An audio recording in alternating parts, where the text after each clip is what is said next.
Pernahkah kamu sadar pertengkaran besar dalam keluarga sering lahir dari hal-hal kecil, bukan soal warisan ataupun keputusan hidup, tetapi sekedar piring kotor di wastafel kadang, ataupun remote TV yang hilang, atau siapa yang terakhir keluar dari kamar dan lupa mematikan lampu. Hal-hal kecil yang kadang membuat kita bertengkar. Masalah kecil seperti ini sering dianggap sepele, namun justru karena diabaikan, ia menumpuk jadi bara yang siap meledak kapan saja. Rumah pun jadi arena perang dingin tanpa alasan yang jelas. Ya, contoh yang paling klasik rebutan remote TV misalkan. Awalnya hanya gurauan, lalu berubah jadi sindiran. Kamu akan selalu merasa paling benar pada akhirnya. Dari sekedar acara TV, pertengkaran itu bisa menjalar ke rasa dominasi dan ego. Ada pula drama soal piring kotor. Kenapa aku terus yang harus cuci? Begitu persoalannya. Ini bukan soal cuci piring, tetapi juga rasa tidak dihargai. Pekerjaan domestik yang tidak merata bisa jadi simbol ketidakadilan yang lebih besar. Lampu kamar misalkan, lampu kamar mandi yang lupa dimatikan, suara pintu yang dibanting, atau kebiasaan menaruh handuk sembarangan. Semua bisa memicu emosi. Ya, pertanyaannya kenapa kok bisa begitu? Karena itu dilihat sebagai kurangnya perhatian kecil pada orang lain. Kadang masalah kecil hanyalah topeng. Yang diperdebatkan bukan lagi handuk di kursi, tetapi perasaan aku tidak dianggap. Apakah kamu masih mencintai aku? Begitu nanti akhirnya. Dalam psikologi keluarga ini disebut uh, displacement katanya. Amarah dipindahkan ke hal sepele. Orang tua sering meremehkan curhatan anak remaja. Ah, cuma masalah teman, ah, cuma masalah cinta monyet. Tapi bagi sang anak itu adalah masalah besar. Akibatnya anak merasa diabaikan. Lalu memilih diam, ya memilih diam-diam, eh, itulah yang berbahaya pada akhirnya. Jadi pasangan suami istri juga sering terjebak pertengkaran bukan karena uang belanja kadang belanja kurang, tapi karena cara meminta uang terasa dingin tanpa perhatian. Intinya bukan nominal tetapi rasa pada akhirnya. Ironisnya keluarga sering lebih pemaaf pada orang asing daripada anggota keluarga sendiri, pada suami sendiri, pada istri sendiri. Pada orang luar kita bisa sabar, tetapi pada keluarga kesalahan kecil jadi bahan letupan kadang. Itu yang ironis sekarang. Ya, hal-hal kecil ini jarang diselesaikan dengan komunikasi. Banyak keluarga memilih diam, misalkan pura-pura tidak masalah, padahal diam hanya memperkuat jarak emosional antara dua hubungan. Saat jarak emosi membesar, masalah kecil pun jadi amunisi pada kemudian hari.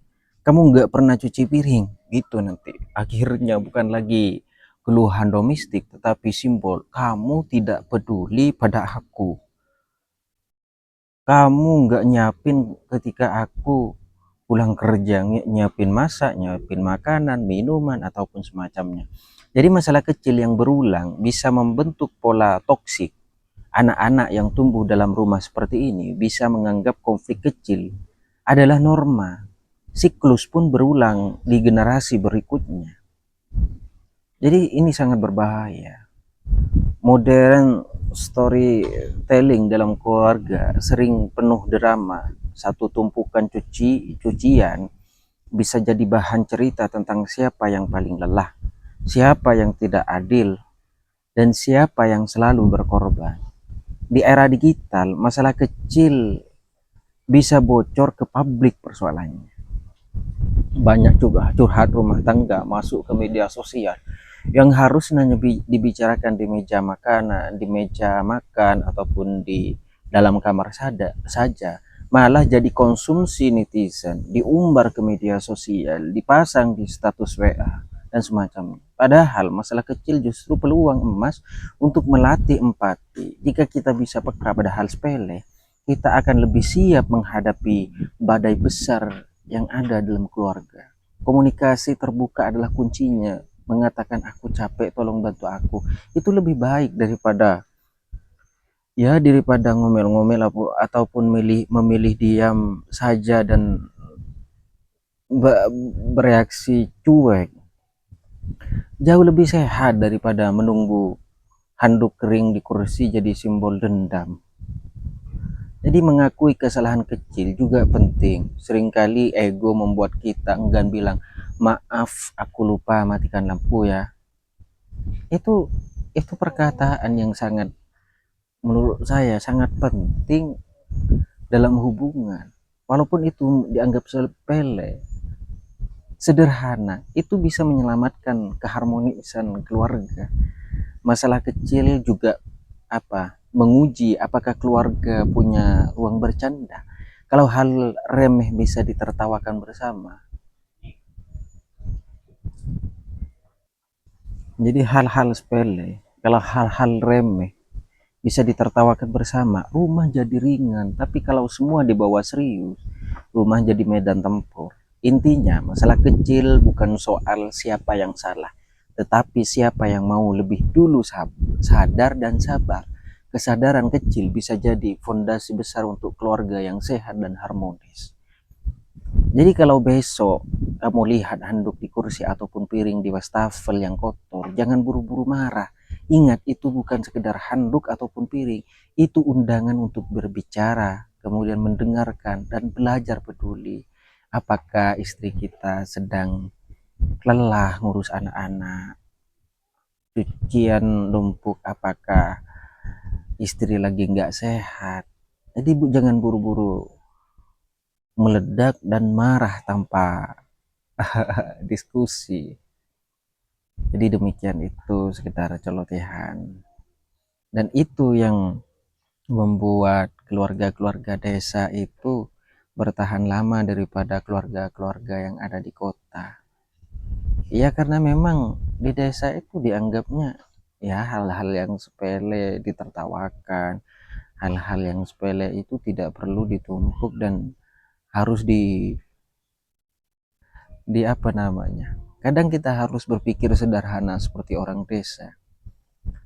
Mirisnya sekarang ya kawan-kawan, hal-hal semacam itu, hal-hal sepele yang kemudian meledak menjadi pertengkaran dalam keluarga, itu justru hidup, itu justru ada dalam keluarga yang menurut kita latar pendidikannya itu tinggi. Misalkan sama-sama sudah S2, S1 dan semacamnya. Jadi mereka selalu menyimpulkan hal-hal kecil menjadi hal besar. Seperti yang saya katakan tadi, tidak diambilkan minum ketika pulang kerja, itu dianggapnya istri tidak peduli dan semacamnya. Padahal kadang ya istri sedang lelah ngurus anak-anak dan semacamnya. Ya karena itu kadang pendidikan tinggi tidak dibarengi dengan keimanan spiritual ataupun emosional yang mumpuni akan menjadi racun kan. Makanya kalau di desa-desa itu kan apa ya, perenungannya ya ketika keluarga di desa itu menghadapi hal-hal kecil seperti itu, mereka tidak mengandalkan pikiran tapi emosi dan spiritual. Walaupun secara latar pendidikan orang-orang desa itu tidak tinggi, bukan S1, bahkan nggak lulus SD, tidak lulus SMA, MTS, tapi mereka hidup harmoni sampai cicit, sampai punya cicit, sampai tua, sampai meninggal. Ya karena memang dalam hidup mereka ya tidak perlu menengkarkan hal-hal yang hal-hal kecil. Bahkan perempuan pergi ke sawah, laki-laki pergi ke sawah, laki-laki juga ikut masak misalkan. Itu luar biasa pelajaran dari desa. Demikian dulu kawan-kawan.